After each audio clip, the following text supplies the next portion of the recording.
since every time I see something moving forward, we're going to a few other places, we're saying, let's vote for the grant. And all of those things seem to be happening, but I'm not hearing them being pulled back a little bit about, do we want this, will it be used? I'm hearing it now. I'm glad I'm hearing some of the things that you talked about this evening, because at least it's a consideration. I certainly do hope you are hearing and it's resonating for you that there are a lot of people, and I speak for a few of those neighbors that Mr. Vino referred to, who said to me, I'm out of town, I can't come. You will be able to speak for me, so know that you can multiply my voice somehow. I looked back at one of the letters that I wrote, and I just want to reinforce some of those points. I understand that you're doing the survey. Having done a little bit of research, I know all of the precautions, the way you phrase the questions, etc. You can't say, would you like this, and would you like that, and would you like that, because we'll all say yes. It's like building a sundae. I'll take the ice cream, sure, I'll take the whipped cream, I'll take the nuts. What does all that mean, though? What does it mean in terms of traffic? What does it mean in terms of having to build a path along Portland to get all of those people who are clamoring to come to the park? It's the village hall, but it seems to be becoming the park. So you can tell that I'm not in favor of that.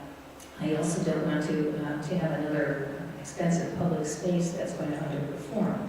You know, there's been a lot of references to the other property at Deerfield and Saunders, and the conversations I've had with people, they are very skeptical about people coming. Sure, I'll come that first week. It's kind of like my New Year's resolution. Well, sure, I'll exercise every day, and sure, I will not overeat, but after the week is over, those things seem to happen. I don't want to have the village spend that much money and have that happen. So if there is some way to get that number, as you referred to, Mayor Norris, that it'd be nice. And maybe we actually have to hit people directly with that question.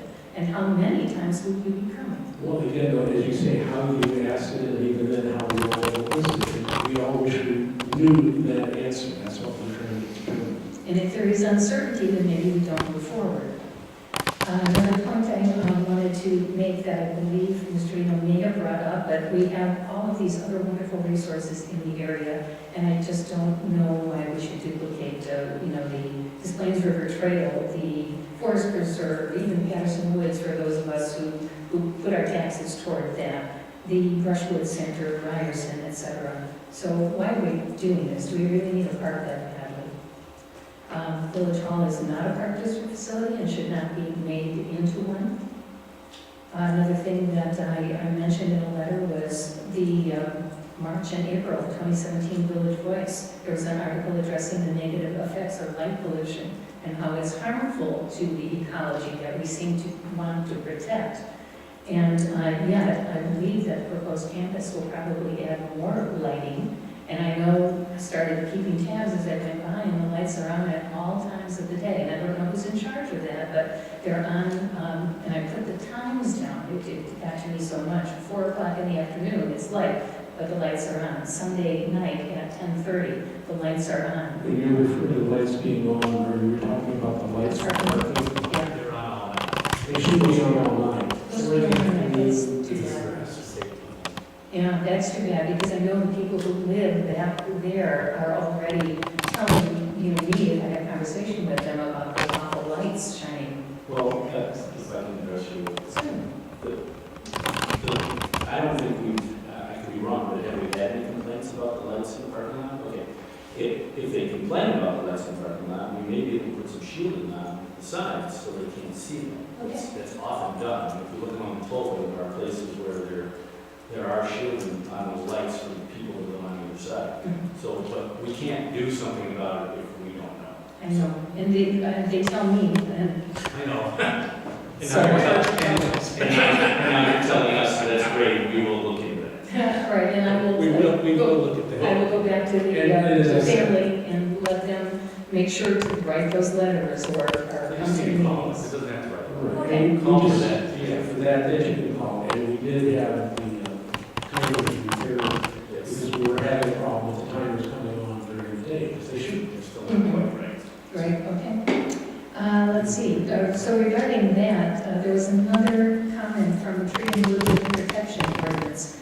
And the quote is, the natural woodland ecology in the village is modified and pressured by human activity and development. And I guess I'd look at some of the demonstration centers and bringing people in parks and bouncing balls, it has been development and activity. So you might want to consider that, particularly since we think highly of those people who put that woodland ordinance together.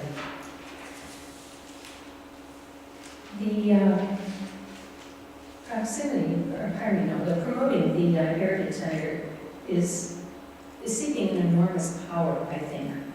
It's a green light to shape an entire swath of Southwest woods. And that shouldn't necessarily be a right, but a privilege, and a privilege that's given because there are a majority of people who want this to happen. So I hope that that will be determined if it is a majority of people who want that to be. And I'll close with something that I heard that I plugged a Riverwoods named into, and that was, don't change Riverwoods, let Riverwoods change you. Thank you. Thank you. I just wanted to add, one of the reasons you may have the impression that it's going forward is that the forward movement is getting a plan together in sufficient form so that people can respond to it.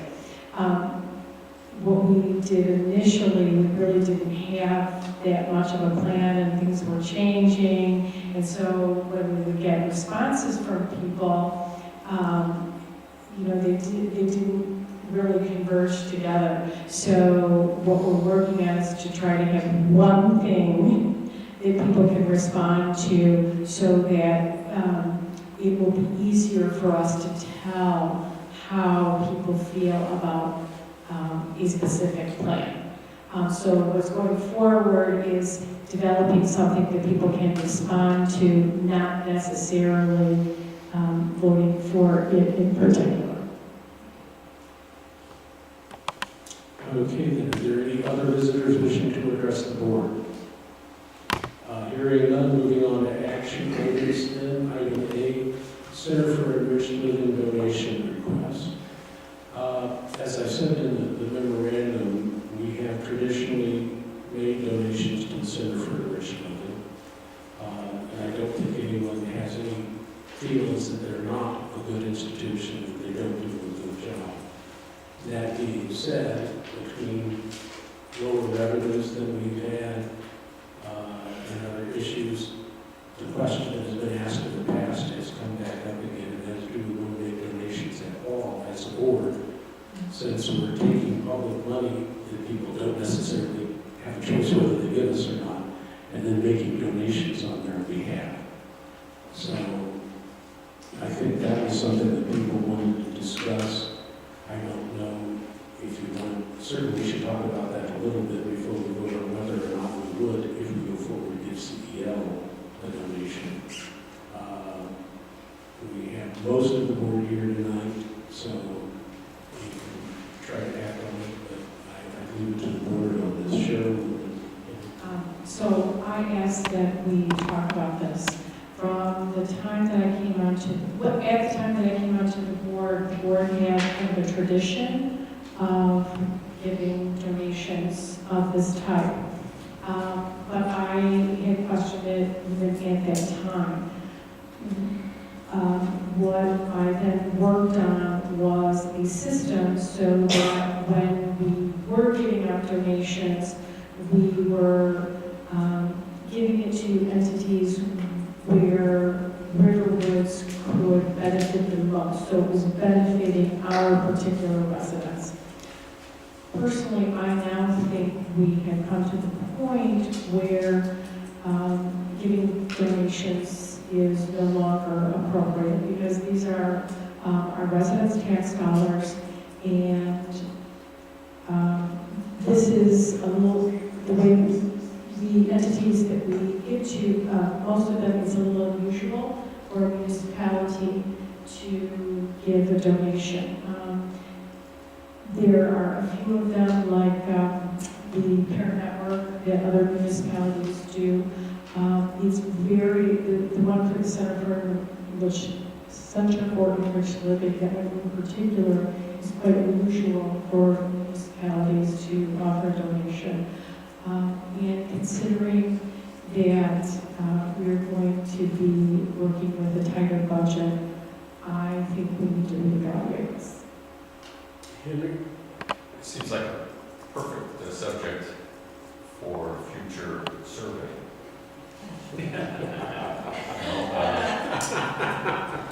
Not only whether or not the village should be using tax dollars to provide money to other entities, but which are the preference ones? Which ones might be preferenced by the residents within the village? It's their money. I don't know that I have an answer. I'm just a little bit uncomfortable using public tax dollars for donations in general. I don't feel strongly about it, but if I had it, I'd be 60-40 against it. But I do think that it is a good one for a survey. And I think that if we're going to be getting this tool and really do care what the village residents want, there are things that the board maybe should be deciding on its own, but getting a significant amount of input. And this falls, I think, into that category. Rick? Well, I share Trustee Chamberlain's comments about the village making donations to nonprofits in general. And I'd be curious for Bruce Huard to chime in if he's comfortable. With what other villages, do other villages give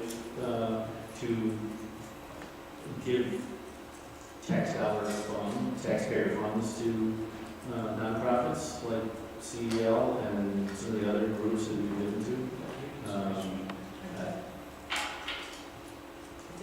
Does anybody have that information? So I have done some research on this many years ago, when I was first on the board. And it is unusual for something so people who Center for Enriched Living is an example, that's unusual. The senior assistance types of things, there's a few other things, but that's traditionally the purview of the townships rather than the municipalities. The only example that I can think of that municipalities do routinely give donations for are things like the Parent Network or $1,000 for a fundraiser for the high school or something of that nature. So to that point, I think we probably need to review the whole policy, and if we decide to do things like the high school donation to high school, I think we should have an upper limit on it. I know our upper limit now is 5,000 in our policy, but I think for something like that, it probably should be less. And I would just say to Trustee Hollander that yes, this survey would be good, but I can tell you that if you ask 100 people what charities we should be donating money to as a group, a village, we're going to get 100. No, I mean, just the ones that were typically given by village, not wherever they may be. Yeah, well. So anyways, I too have a hard time with the village giving money away. That really isn't ours. Yeah, I agree with a lot of the things Trustee Chamberlain said. I think with our budget constraints, we should reevaluate how we do things. And I also agree with some of what Trustee Hollander said as well. However, I don't think that we should use my answer to get opinions of what charities or 501c3s we should donate to. I think that's why we're here. I think we create a policy and then we choose if we decide to go that route. I guess maybe the question is, do the residents feel that it is appropriate for the village to be giving tax dollars to I a don't charity? think they know what you can ask. Pardon? I don't think they know that we're making those things. Right. Most people don't know, nor, and maybe not care. I think it's a good question. Yes, it would most still say don't do it. Right. This is for the village. Chris? I was going to say, if you look over some of the annual reports, the people who, or the entities who give, it's to community-oriented kinds of organizations and not to specific causes that you'll see villages give to.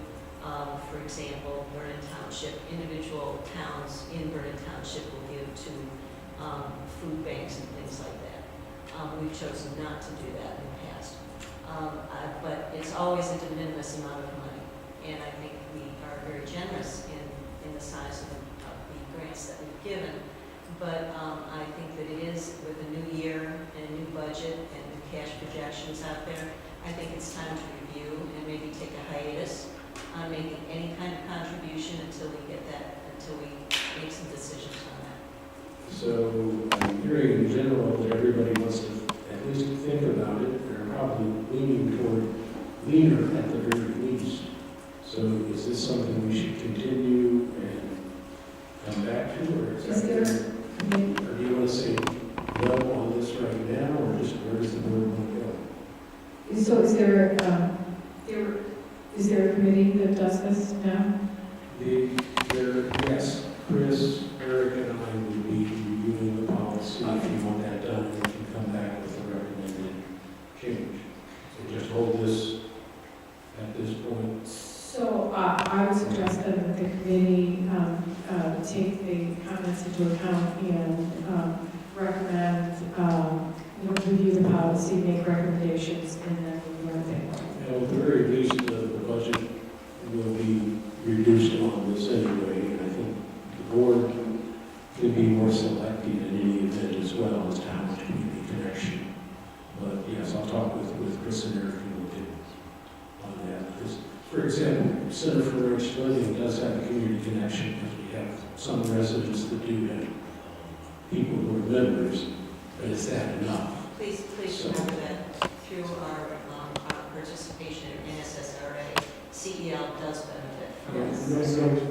With all of them, and again, I'm just saying that that's part of it. Is that enough is my question needs to be, not just that there is a connection, but how much? And I'd just like to add that regardless of whether we have a revenue crunch or not, I don't think that makes any difference in the decision of whether we should be taxpayers money the way that they want to allow. I think that's a reasonable statement. Point well taken. Okay, next item, discussion and consideration by board of trustees on the changing of public through streets to private ownership. This was specifically requested to be on the agenda this evening by trustee Hollander, so I will turn it over to him. This is potentially a very controversial issue, if we recognize it. But a few things have occurred. First, on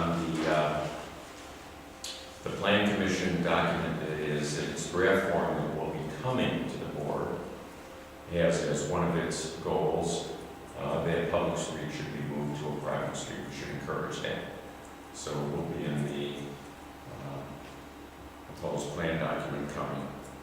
Second, we recognize that about, 15 to 20%, let's say, of the roads or people who live on the roads are having their roads repaired and replaced at the cost of the other 80% residents. We are paying for someone else's road repair as well as our own. And the village philosophy of user pay isn't being met here. So that's the second point, is that we're subsidizing a group of people who normally would not be getting that. Third, it was also precipitated by the recognition that the finances of the village may be undergoing some changes. And an estimate was made, and Pat, you might want to correct me, that we would gain approximately $100,000 per year net if the village didn't provide for the maintenance and replacement of these private roads. Is that about correct? Yeah, our 10-year projection shows $1 million. So that was $100,000 a year, which to me was enough to be significant. The next thing was, what would we lose? And I looked into the motor fuel tax. I knew nothing about it when I started, but I understand it's paid on a population basis, not on whether or not you have any public roads. We could have no public roads and still get the motor fuel tax. And then the question was, well, what are we going to spend it on? And I put in this little memo, areas that we could spend it on, which we could spend it right away, just on parking and lights, signs, and then we could get each year. And the last was to consider what roads would be affected, and we thought that all the private roads, except for Port Wine and Sanders, because they were connecting roads, should be included. Now, once I got that far, then I realized that we're going to get a lot of pushback from a lot of people that live on these roads. I made a list of things that I thought, as well as the roads would be affected, that we'd have to work with over the next few years, not few years, few months, phrase that. And certainly I think that we ought to have a transition period so that they become familiar with this, have an opportunity to help them, if they wish to, form SSAs.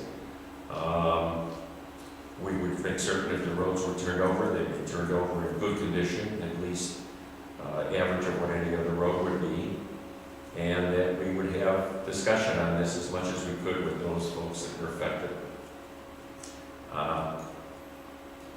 And I thought, at least as a board, I was interested in finding out whether or not this was something to be pursued. The reason that we should make a decision to decide is that the private roads came into the village frequently under different circumstances, so that almost every private road would need a different way of moving them from a private to a public legally. You mean public to private? From private to public legally. They came into it as a public road. And in order to move them to a private road, they're going to require different legal mechanisms. It isn't just one way of doing it, as I understand it from Bruce.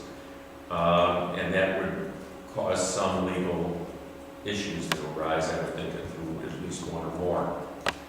So I wanted to know whether the board wanted to begin this process or not, because it's a big deal.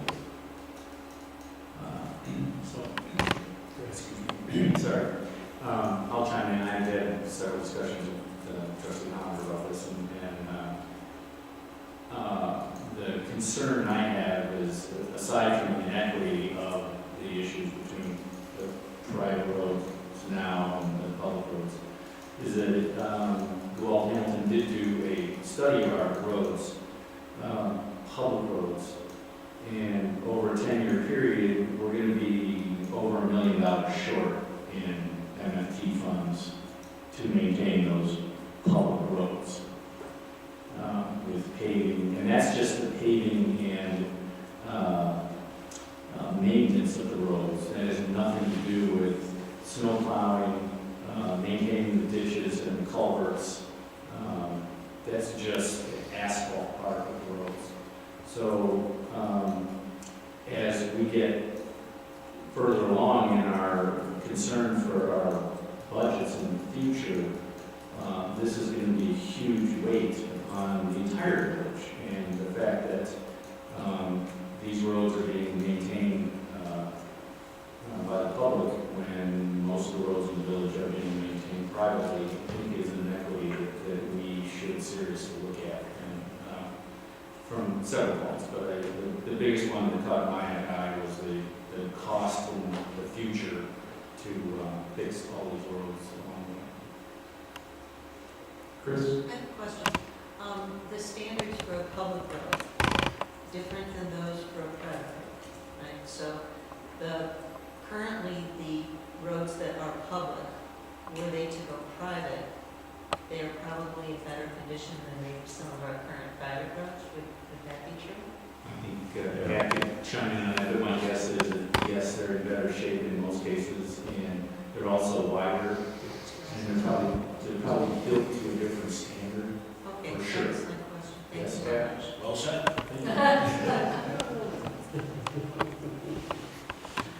Sure. So my question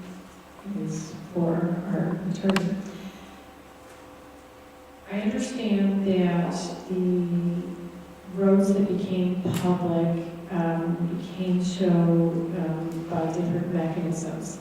I'm wondering if any of them became public roads for a public benefit reason.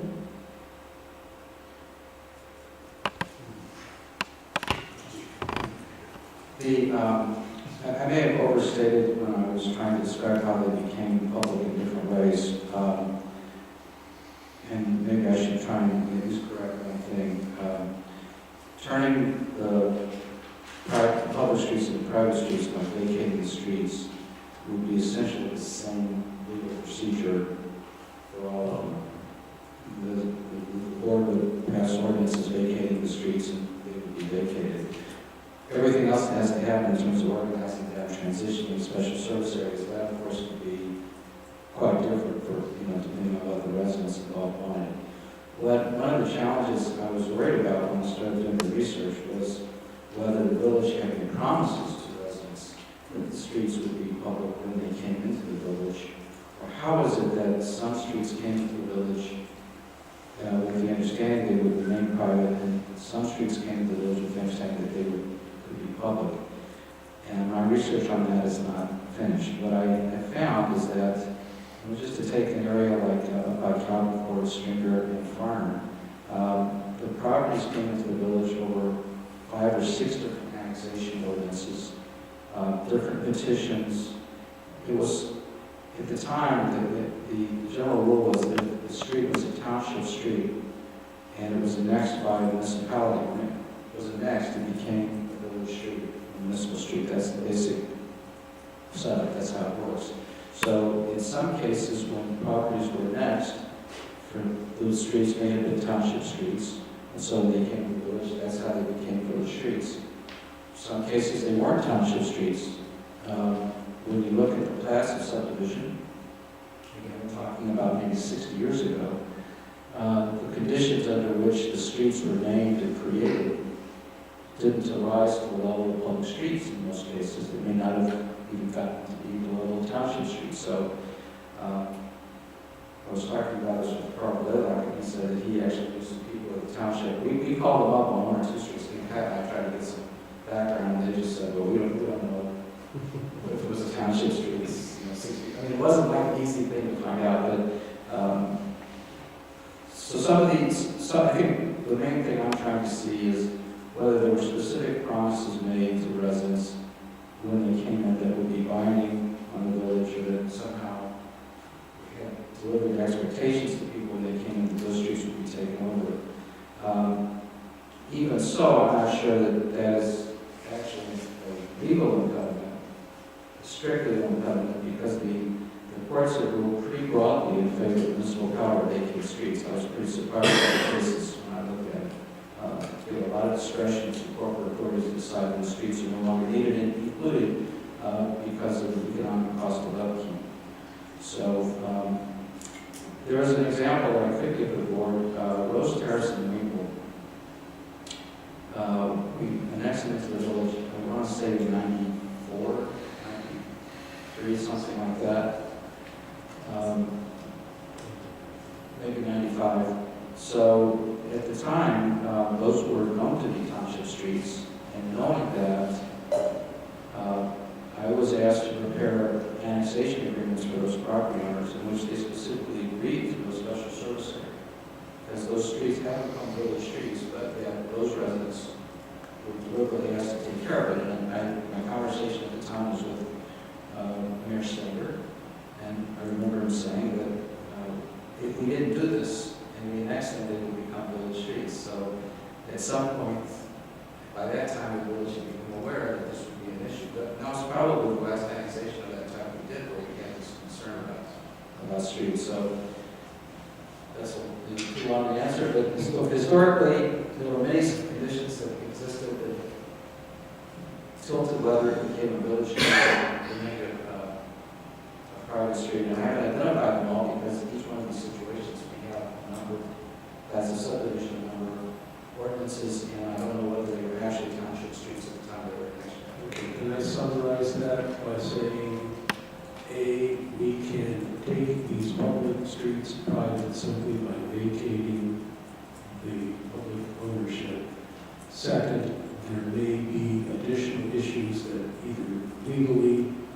morally might need to be addressed based on circumstances surrounding when those streets came in. Yes. Yeah, that's what I was going to say, so can we just walk away from this? I mean, you know, if we make a decision and there's no, Legally, yes, yeah, well, but the rest of the question is, it's a wider I think question, yes. the Yeah. board doesn't want to just do that. We all want this to be done fairly and properly if that's what's done. So, Cheryl? So that's exactly what I was getting at. Do we have any obligations? So I'd like to know more about that. And I am interested in looking at this because of the large costs involved. I don't think any of us want to spring this on anyone, and I would be interested in a draft timetable. If we were to do this, how long would it take to do it, and what would be done at different time intervals? And obviously make that public to people. I'm certain that we will have pushback, as Trustee Heller mentioned, and I think it's important to listen to our residents. And we may even find, and I think as we've found in the past, that there may have been promises, but I'm using it in air quotes because maybe they weren't official promises, but people were told certain things, and we need to find out about that. And the question is, how long ago were those people told that, or those people Who still told here, who's relying on it? Right. And there's a whole host of issues here. The easy part is vacating. The hard part is figuring out what should we do around it. Can we get back to Chris? Oh, go ahead. To me, there's a cart on a horse here. If you hold public hearings and have people comment on what they think should be done or shouldn't be done, we all know where that's going to go, because you're going to hear from people who don't want it done to their streets, and the people who are paying for it really won't come out. So I think that the decision is the board needs to make a decision, we're going to do this for financial reasons and for equity reasons, and then to try to do it as equitably as possible, to try to be as supportive as we can to those affected streets and residents. I don't think you can do the reverse. I don't think you can ask everybody what they feel about it, what they want us to do, and then take a vote on whether or not we're going to do it. I don't think it would work well that way. Trustee Ford? I'm going to disagree with that. I think what you probably should do is at least a Village Voice article or some kind of communication to these folks saying this topic is now before the board. And make it clear that this topic is before the board and that there are serious economic reasons that it is before the board. And not, I don't think we want to start setting timelines and saying this, that, and the other thing. I think you got to bring it along, and with a certain sensitivity, because it's going to represent additional costs to the homeowner in any event. And I pay for my street, and that's fine, and I understand. But I also think there's a timing issue and a communication issue here that you don't want to go. You want to bring people along, and you want to bring it along in the best way possible, so that we all get to the same place, which is more equitable. And they have streets now that are better than they will be if they're private. I can attest to that. So again, I wouldn't jump into it in quite that way. Well, I think I have to say I sort of agree with both of you, because I think it is up to the board to make the decision as to which direction we should be going.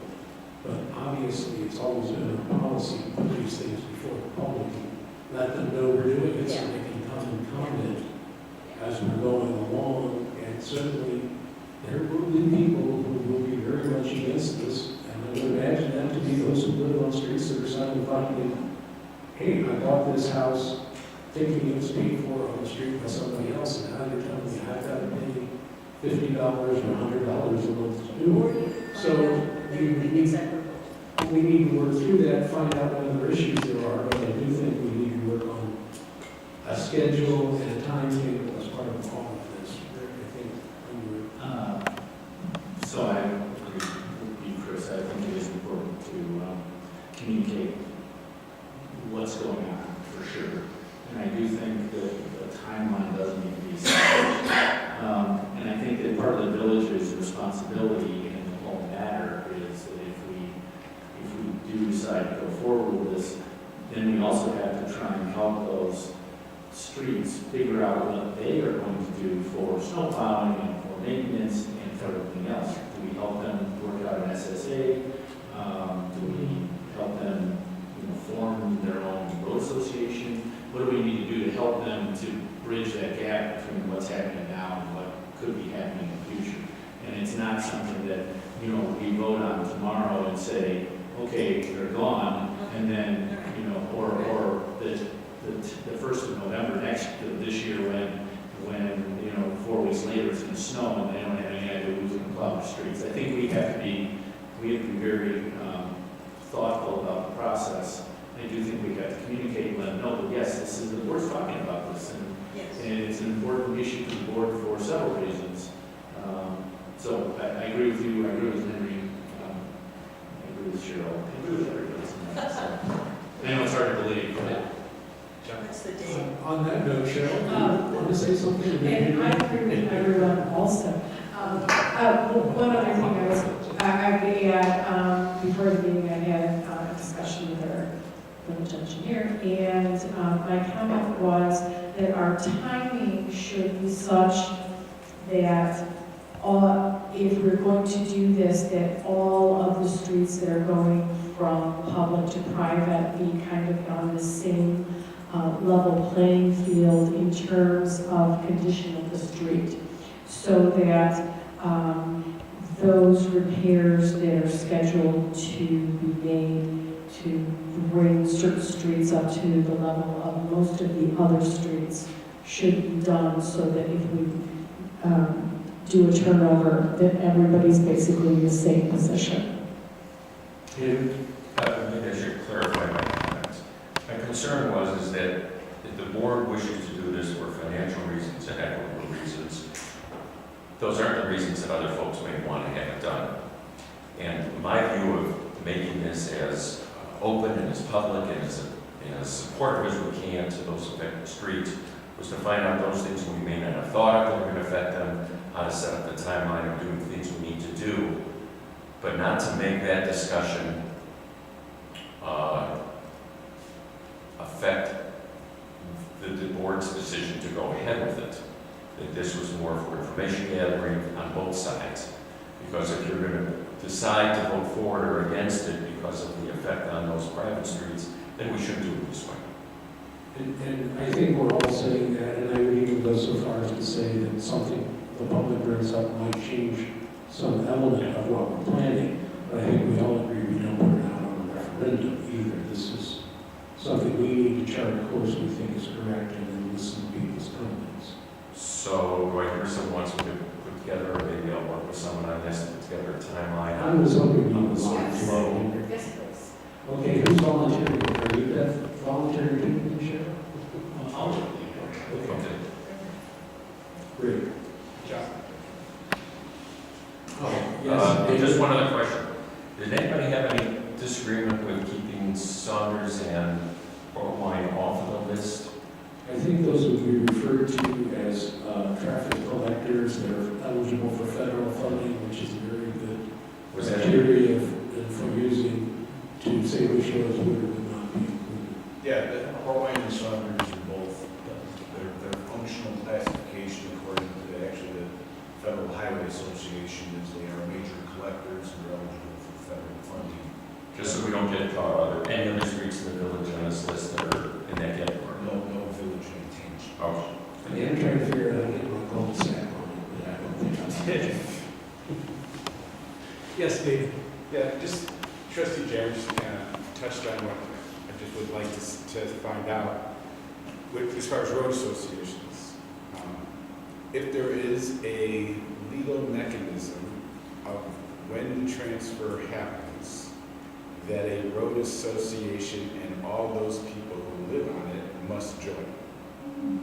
Because as we all have seen, there are those road associations that have some individual homeowners that choose, for whatever reason, not to participate. It's all, when I was on the board, it came before us. I know it's come before you. And to try to avoid that, and I don't know if it's legal or not, but I think it might be worth looking into to see if that can be part of the transition. I'm afraid that while I like the idea, and we all certainly want people to be together, I think the First Amendment freedom of association prevents us from compelling anybody to join the organization. So that's why you're a lawyer and I'm not. I think realistically. I think it's freedom from associations. You have to be able to be free from it to be able to also. Whatever, I would just think it would be helpful, that's all. But that's why I suggested that we work on SSH with them. I don't think we can force them to join road associations. Right, just whatever it is, just to avoid that. I think we're all in agreement, we don't want to leave it out there where people aren't paying to have it maintained, we need that done. Some people just out of spite based on this happening may choose to make decisions that maybe are not neighborly. Anyone else on the board have any comments? Anyone else in the public? Okay. Moving on then, next item is old business. Item C, D, and E are the ordinance adopting and approving the tax increment development plan and project. The ordinance designated the Deerfield Road Development Project area, and finally the ordinance adopting tax increment application. We would need second reading and adoption of all of those. And so we'll turn it over to you if you have a couple minor changes. Let's take them in order. The first ordinance is the ordinance adopting and approving the tax increment redevelopment plan and project. I'm just going to pass out one page to everyone, and if you look, with the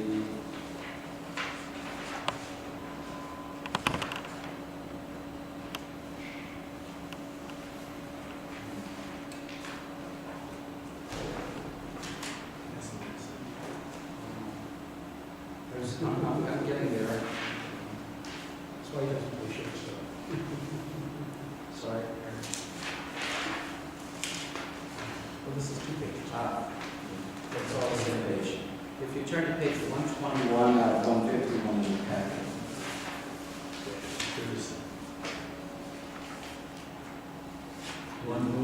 121 out of 151. Okay.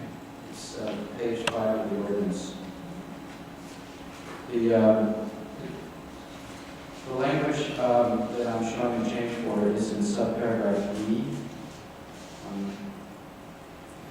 Everyone has this in front of them. Essentially, one of the required findings is this is the ordinance that approves the redevelopment plan, which is the document that SB Freeman prepared as a 35-page document that sets forth the goals of the redevelopment district. One of the findings you have to make is a sort of a pro forma finding that's given in the statute about when the project will be completed and when any obligations that are issued and payable from the increment district will be retired. And I had language in there since we prepared this last summer that dealt with a project in 23 years. The timeline is 23 years after the date the ordinance establishing the TIF is adopted. I had thought back then that we would adopt it in 2018, so I had a timeline of December 31, 2041. All I've done is adjusted the language because the ordinances are going to be adopted in 2019, and I want to give us the benefit of taking the nation's pushing this to be back. So this change would just have a finding from the board that the completion date now is estimated to be within 23 years. Of the year in which the ordinance is adopted, which is 2042. Questions? Do I hear a motion for second reading and adoption? So moved. As amended. Second. Okay, we have a motion for second reading and adoption of the ordinance adopting and approving the tax increment redevelopment plan and project in the village of River Woods as amended. Any additional discussion? Hearing none, roll call, please. Trustee Chamberlain. Aye. Trustee Ford. Aye. Trustee Goldstein. Trustee Hollander. Aye. Trustee Jamerson. Aye. An ordinance designating the Deerfield Road project area in the village of River Woods, Illinois, pursuant to the tax increment allocation redevelopment. Council? If you turn to page 128 of the packet, in the first whereas clause, we will now fill in on January 8th, 2019, the Board of Trustees adopted ordinance, it was 190101, was the ordinance we just adopted. That means looking at you to say yes. Yes. So we'll insert those in there, and other than that, there are no changes to this from the first reading. Any questions or discussion? Hearing none, can I have a motion for an ordinance designating the Deerfield Road redevelopment project area in the village of River Woods, Illinois, pursuant to the tax increment allocation redevelopment act as amended? So moved. Second. Any discussion? Roll call, please. Trustee Jamerson. Aye. Trustee Hollander. Aye. Trustee Goldstein. Trustee Ford. Aye. Trustee Chamberlain. Aye. Okay, number of that, please. That will be 190102. All right, and then finally, we have an ordinance adopting tax increment allocation financing respecting the Deerfield Road redevelopment project area in the village of River Woods, Illinois. We need second reading and adoption, council. And the second page of this ordinance, this would be page 136 of the packet. In subsection B, there's a reference to we create the tax allocation fund for the district. I preliminarily labeled it the 2018 Deerfield Road redevelopment project area. There's no reason to have that specific date in there. I just say let's strike it and call it the Deerfield Road redevelopment project area special tax allocation fund. It's the only one we'll have. And we won't have that one amendment. Discussion? Questions? All right, then, do I have a motion for the second reading and approval of the ordinance adopting tax increment allocation financing respecting the Deerfield Road redevelopment project area in the village of River Woods, Illinois, as amended? So moved. Second. Further discussion? Hearing none, roll call, please. Trustee Chamberlain. Aye. Trustee Ford. Aye. Trustee Goldstein. Trustee Hollander. Aye. Trustee Jamerson. Aye. Thank you. And the ordinance number, please. 190103. Thank you. Item F is an ordinance amending the Class F liquor license classification in the village of River Woods for second reading and adoption. Council? The concern the last time we were looking at this was we like the idea of in Shabu Shabu having tastings and being able to sell some of their high-end Japanese whiskeys. The concern that was discussed was what is an incidental use of the premises. We don't want it to become like a liquor store. So I did some research, which means I stole some ideas from some of the better ordinances that I could find. And one of them, as the owner of the restaurant has explained to me, they don't really have a separate tasting area. People come up to the bar. There's an area where you can stand by the cash register and buy bottles. That sounds right from the layout of the store. So he's not anticipating having an entirely separate area. Some of the language, some of the changes we added would require that the Class F license require that the licensee operate both the restaurant and the retail sales area. That's what other ordinances would refer to this. And we limit the area that's used in the retail sales area to not more than 10% of the gross area of the restaurant. He thinks the actual area is much less than that because it's just to come to the cash register. We allow them to have paid tastings, and then incorporated some language that they have in free samples, that they limit the amount that they serve. Seem to be generally kind of thing that's done. The free samples are limited in this way. It's done in Cooper's Hall, for example. And he also agreed and told me that all of his personnel who serve wine and Bassett training, that this specifies that he must have a Bassett certified site manager on premises when he's offering this. Which is, Yes, that is. I would ask the chief to explain what Bassett certified site manager means. 12 years